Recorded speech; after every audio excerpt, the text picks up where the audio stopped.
السلام علیکم اسٹوڈینٹس.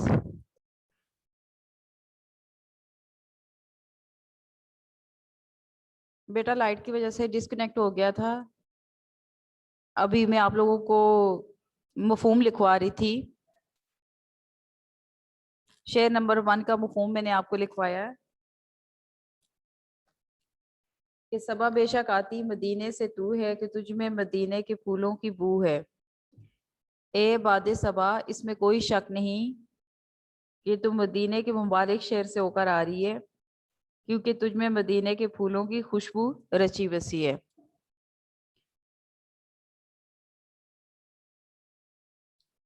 شعر نمبر 2.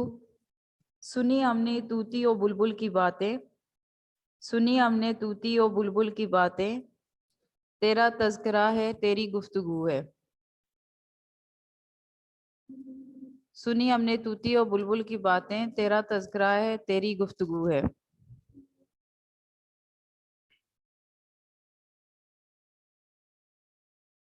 ہم نے طوطی و بلبل کی باتیں سنی، وہ بھی آپ صلی اللہ علیہ وآلہ وسلم کا ہی ذکر خیر کرتے ہیں.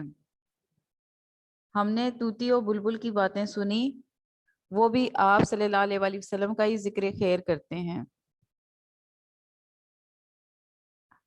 بیٹا آپ لبیکا، آپ اینڈ میں کوشچن کیجئے گا. ابھی میں پڑھا رہی ہوں.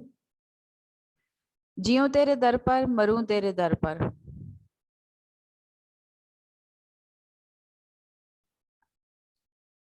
اچھا، سکرین شیئر نہیں ہو رہی آپ لوگوں کے ساتھ؟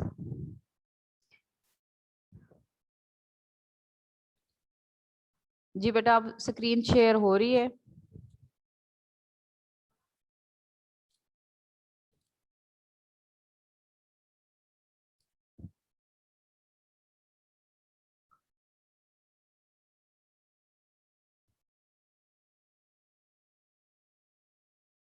ٹھیک ہے بیٹا، اب آپ لوگ جیوں تیرے در پر، مروں تیرے در پر، یہی مجھ کو حضرت یہی آرزو ہے.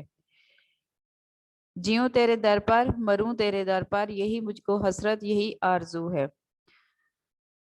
شعر نمبر 1 کی میں نے آپ کو، شعر نمبر 1 کا مفہوم میں نے آپ کو لکھوایا کہ اے باد صبا، اس میں کوئی شک نہیں کہ تم مدینے سے ہو کر آ رہی ہے، کیونکہ تجھ میں مدینے کے پھولوں کی خوشبو رچی بسی ہے. شعر نمبر 2 کا مفہوم ہے ہم نے طوطی و بلبل کی باتیں سنی، وہ بھی آپ صلی اللہ علیہ وآلہ وسلم کا ذکر خیر کرتے ہیں. جیوں تیرے در پر، مروں تیرے در پر، یہی مجھ کو حسرت یہی آرزو ہے. اے محمد صلی اللہ علیہ وآلہ وسلم، اے محمد صلی اللہ علیہ وآلہ وسلم، اب تو میری ایک ہی آرزو باقی ہے کہ میرا جینا مرنا آپ صلی اللہ علیہ وسلم کے در پر ہی ہو، کہ میرا جینا مرنا آپ صلی اللہ علیہ وآلہ وسلم کے در پر ہی ہو. دوبارہ سن لیں مفہوم. اے محمد صلی اللہ علیہ وآلہ وسلم، اب تو میری ایک ہی آرزو باقی ہے کہ میرا جینا مرنا آپ صلی اللہ علیہ وآلہ وسلم کے در پر ہی ہو. شعر نمبر 4. جمے رکے ٹھہرے، جمے جس طرف آنکھ، جلوہ ہے اس کا جلوہ نظارہ. جو یکسو ہو دل، یکسو ایک طرف، تو وہی 400 ہے، چاروں طرف، ہر طرف. اس شعر کا مفہوم میری نگاہ جس طرف سے بھی آ کر ٹھہرتی ہے، میری نگاہ جس طرف سے بھی آ کر ٹھہرتی ہے، مجھے ہر طرف آپ صلی اللہ علیہ وآلہ وسلم کا یہ جلوہ مبارک نظر آتا ہے. میری نگاہ جس طرف سے بھی آ کر ٹھہرتی ہے، مجھے ہر طرف آپ صلی اللہ علیہ وآلہ وسلم کا جلوہ مبارک نظر آتا ہے. یعنی جب دل میں آپ صلی اللہ علیہ وسلم کی محبت ہو تو پھر ہر طرف آپ صلی اللہ علیہ وسلم کا چہرہ پر نور دکھائی دیتا ہے. شعر نمبر 5. شعر نمبر 5. تیری راہ میں خاک ہو جاؤں مر کر، یہی میری حرمت یہی آبرو ہے. خاک ہو جاؤں، مر کر مٹی ہو جاؤں، حرمت، عظمت، آبرو، عزت،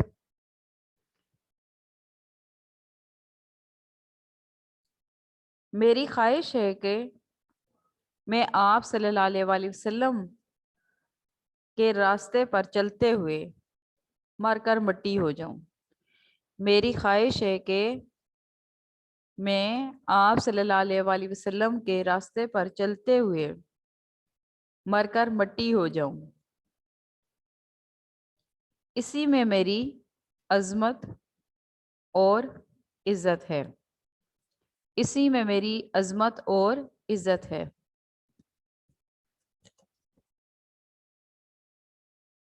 اس کا مفہوم آپ نے لکھ لیا ہوگا۔ میری خواہش ہے کہ میں آپ صلی اللہ علیہ وسلم کے راستے پر چلتے ہوئے مر کر مٹی ہو جاؤں، اسی میں میری عظمت اور عزت ہے۔ نیکسٹ اگلا شعر، شعر نمبر 6۔ یہاں ہے ظہور اور وہاں نور تیرا، ظہور ظاہر ہونا، نور روشنی، مقام میں بھی تو مقام دنیا، لامکاں عالم بالا، دوسرا جہاں، لامکاں میں بھی تو ہے۔ اس کا مفہوم، اس دنیا میں آپ صلی اللہ علیہ وآلہ وسلم جسمانی طور پر تشریف لائے، اس دنیا میں آپ صلی اللہ علیہ وآلہ وسلم جسمانی طور پر تشریف لائے، اور دوسری دنیا یعنی لامکاں میں، دوسری دنیا یعنی لامکاں میں آپ صلی اللہ علیہ وسلم کی ذات مبارکہ کا عکس اور نور ہے۔ دوسری دنیا یعنی لامکاں میں آپ صلی اللہ علیہ وسلم کی ذات مبارکہ کا عکس اور نور ہے۔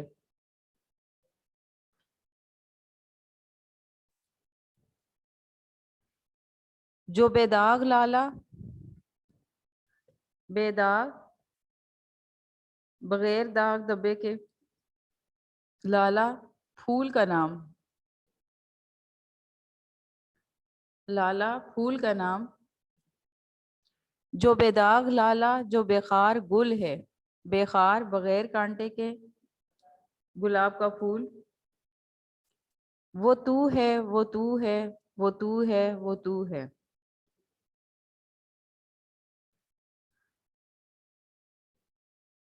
اس کا مفہوم، آپ صلی اللہ علیہ وآلہ وسلم کی ذات مبارک بغیر داغ کے لالا جیسی، آپ صلی اللہ علیہ وآلہ وسلم کی ذات مبارک بغیر داغ کے لالا جیسی، اور بغیر کانٹے کے گلاب کے پھول جیسی ہے، اور بغیر کانٹے کے گلاب کے پھول جیسی ہے۔ یہ اس کا مفہوم ہے۔ بیٹا لالا، لالا ایک پھول کا نام ہے۔ لالا کے پھول میں، یہ میں مفہوم نہیں، یہ میں آپ کو تھوڑی تشریح بتا رہی ہوں، اس کے بارے میں ویسے بتا رہی ہوں کہ لالا کا جو پھول ہوتا ہے اس میں دھبا ہوتا ہے، داغ ہوتا ہے، اور گلاب کے پھول کے ساتھ کانٹے ہوتے ہیں جو توڑنے والے کو چبھتے ہیں۔ لیکن شاعر کہتا ہے کہ آپ صلی اللہ علیہ وآلہ وسلم کی ذات بابرکت ایک ایسے لالا کے پھول جیسی ہے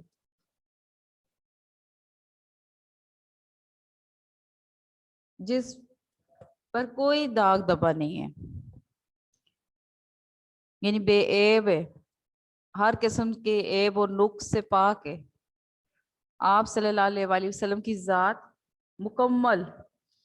مکمل ہے، اس میں کوئی کمی نہیں ہے، جامع ہے، اور آپ صلی اللہ علیہ وآلہ وسلم کی ذات سے کبھی کسی کو کوئی تکلیف نہیں پہنچی، آپ صلی اللہ علیہ وآلہ وسلم کی ذات سے کبھی کسی کو کوئی دکھ نہیں ملا، یعنی آپ صلی اللہ علیہ وسلم کی ذات بے ضرر،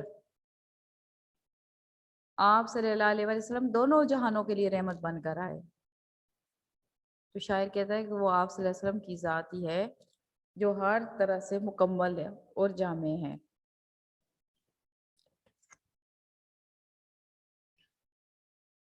بیٹا یہ نظم جو ہے، یہ امیر مینائی کا نعتوں کا مجموعہ، کل کلام جو ہے وہ محمد خاتم النبیین یعنی یہ ان کی کتاب کا نام ہے، اس میں سے یہ نعت لی گئی ہے. یہ آپ نے ایم سی کیو کے لیے یہ نام یاد رکھنا ہے. یہ جو آپ کے نصاب میں شامل نعت ہے یہ ان کے کس کلام سے لی گئی ہے؟ یہ ان کے کلام محمد خاتم النبیین سے لی گئی ہے.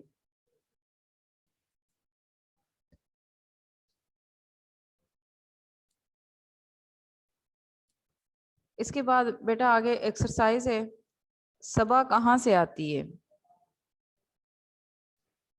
ایکسرسائز کے آپ نے کوشچن آنسر کرنے ہیں اچھی طرح سے، آپ کے نوٹس میں بھی لکھے ہوں گے. صبا کہاں سے آتی ہے؟ صبا مدینے سے آتی ہے.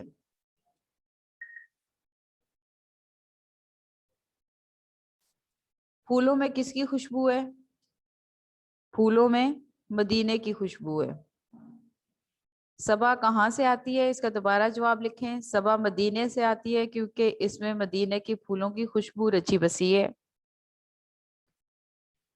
پھولوں میں کس کی خوشبو ہے؟ پھولوں میں مدینے کی خوشبو ہے. شاعر کے دل میں کیا حسرت اور آرزو ہے؟ شاعر کے دل میں در رسول پر مرنے اور جینے کی حسرت اور آرزو ہے. شاعر کے دل میں در رسول پر، در لکھ کر اس کے نیچے زیر لگائیں، در رسول پر مرنے اور جینے کی حسرت اور آرزو ہے.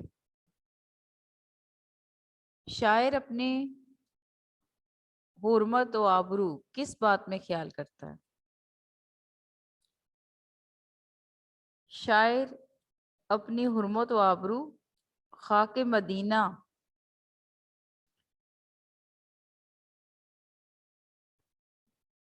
میں خیال کرتا ہے. یعنی خاک مدینہ شاعر کے لیے باعث حرمت و آبرو ہے. طوطی و بلبل کس کا ذکر کرتے ہیں؟ طوطی و بلبل آپ صلی اللہ علیہ وآلہ وسلم کا ذکر خیر کرتے ہیں. طوطی و بلبل کس کا ذکر کرتے ہیں؟ طوطی و بلبل آپ صلی اللہ علیہ وآلہ وسلم کا ذکر خیر کرتے ہیں. اس نعت میں ردیف کیا ہے؟ ردیف ایک جیسے الفاظ ہوتے ہیں جو شعر کے آخر میں آئیں، انہیں ردیف کہتے ہیں، جو لکھنے اور پڑھنے میں بالکل ایک جیسے ہوں. پہلے شعر کے دونوں مصرعوں میں آتے ہیں، جیسے یہ پہلا شعر ہے، اس کا یہ پہلا مصرع ہے، یہ دوسرا مصرع ہے، اس کے آخر میں آنے والے بالکل ایک جیسے الفاظ ہے. پھر اس کے بعد ایک مصرع چھوڑ کر اگلے مصرے میں آ رہا ہوتا ہے، جیسے یہ چھوڑ دیا اس میں آ رہا ہے، پھر یہ چھوڑ دیا اس میں آ رہا ہے. یعنی ردیف کے جو الفاظ ہوتے ہیں وہ شعر کے آخر میں آنے والے ایک جیسے الفاظ ہوتے ہیں. آپ لکھیں گے اس نعت میں ردیف ہے، اس کے آگے لکھیں گے بریکٹ کے اندر انورٹڈ کوماز کے اندر لکھیں گے ہے. اس نعت کے قافیے ہم آواز الفاظ کو کہتے ہیں، جن کی آواز آپس میں ملتی ہو لیکن لکھنے میں مختلف ہوں. قافیہ الفاظ وہ الفاظ ہوتے ہیں جن کی آواز آپس میں ملتی ہو لیکن لکھنے میں مختلف ہوں. قافیہ الفاظ تو، بو، ردیف سے پہلے ہمیشہ قافیہ ہوتا ہے. یہ ردیف ہے اور اس سے پہلے یہ دیکھیں یہ قافیہ ہے. یہ ردیف ہے، یہ قافیہ ہے، پھر یہ ردیف ہے، یہ قافیہ ہے. تو، بو، گفتگو، آرزو، چارسو، آبرو، یہ آپ اس کے آگے لکھ دیں گے یہاں پر. تو، بو، گفتگو، چارسو، اس طرح سے یعنی آپ دیکھ کر اس کے آگے لکھتے ہیں. نعت کا مرکزی خیال آپ کے نوٹس میں لکھا ہوا ہے، وہاں سے دیکھ کے آپ نے یاد کر لینا ہے. لالے کے بے داغ اور گل کے بے خار ہونے سے کیا مراد ہے؟ یہ آپ کے نوٹس میں بھی نہیں لکھا ہوگا بیٹا، آپ نے اس کا آنسر اس کے آگے یہاں پر لکھ لیں اور یہاں سے دیکھ کے اس کوسچن کو آپ اپنے نوٹس میں بھی اتار لیجئے گا.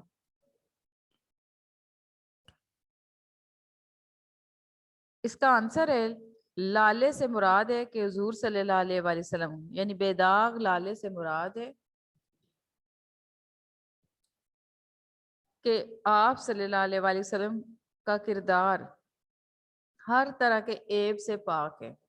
لالے کے بے داغ سے مراد ہے کہ آپ صلی اللہ علیہ وآلہ وسلم کا کردار ہر طرح کے عیب سے پاک ہے، جبکہ بے خار گل کا مطلب ہے کہ آپ صلی اللہ علیہ وآلہ وسلم کی ذات بے ضرر ہے۔ زواد سے ضرر لکھیں، زواد رے بے ضرر ہے۔ آپ صلی اللہ علیہ وآلہ وسلم ایک بے ضرر انسان تھے اور سب کے لیے باعث رحمت ہے۔ آپ صلی اللہ علیہ وسلم کی ذات بے ضرر ہے اور سب کے لیے باعث رحمت ہے۔ آپ نے سوال کو دیکھ کر اس کا جواب لکھنا ہے۔ صبا، اور اس کی کالم میچنگ آپ نے کرنی ہے۔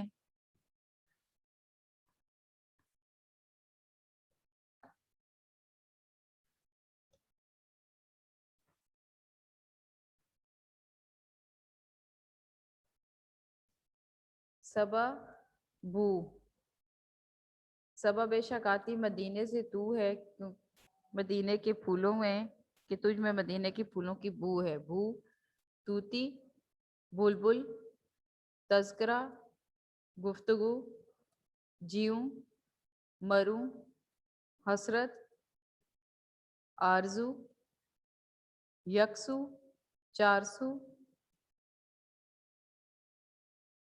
حرمت، آبرو، ظہور، نور، مکان، لامکان۔ اگر آپ کو سمجھ نہ آئے تو آپ نظم کے شعر کو دیکھیں، اس میں دونوں لفظ آ رہے ہوتے ہیں، جیسے ظہور، نور، اور اسی طرح سے باقی جیسے صبا، بو، یعنی دونوں لفظ جو ہیں وہ ایک ہی شعر میں ہوں گے اور ان کی آپ نے کالم میچنگ کرنی ہوگی۔ اب اس کا جو نعت کا خلاصہ ہے وہ بھی آپ کے نوٹس میں لکھا ہوا ہے، وہاں سے دیکھ کے بیٹا آپ یاد کر سکتے ہیں، اور مرکزی خیال بھی وہیں پہ لکھا ہوا ہے۔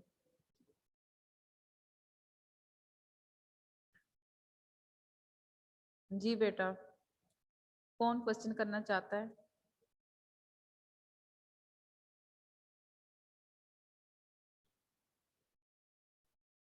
کسی کو سمجھ نہ آئی ہو؟